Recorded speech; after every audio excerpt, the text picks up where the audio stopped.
Ang intense ng mga kaganapan ngayon sa abot kamay na pangarap sapagkat magugulantang si Annalyn sa mga isisiwalat sa kanya ni Justin. Dito nga ay biglang kakausapin ni Justin si Annalyn at pagsasabihan niya nga ito tungkol sa totoong pagkatao niya at ni Zoe. Samantala ay tuluyan na ngang lumalabas ang totoong ugali ng anak ni Giselle na si Justin.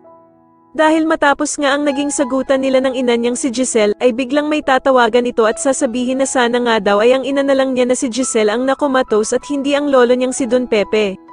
Sa kabilang banda naman ay magmamatigas naman itong bruhang si Moira na pumunta sa Apex kahit nga naban na siya dito.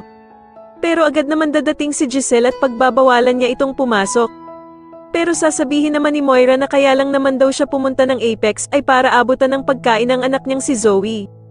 Sasagutin naman siya ni Giselle na hindi na naman daw baby ang anak niyang si Zoe para dalhan pa ito ng pagkain.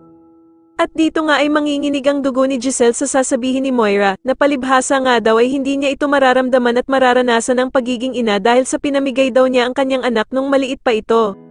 Samantala ay patuloy naman ang pagkakaroon ng anxiety ni Lynette at dito nga habang nagpapahinga siya sa kwarto ay bigla na lamang bubukas ang pinto at iisipin niya nga na may gusto talagang pumatay sa kanya.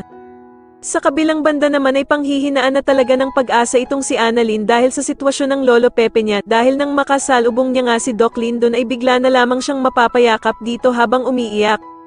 Agad naman siyang tatanungin ni Doc Lyndon kung ano ba daw ang nangyari at bakit ito umiiyak.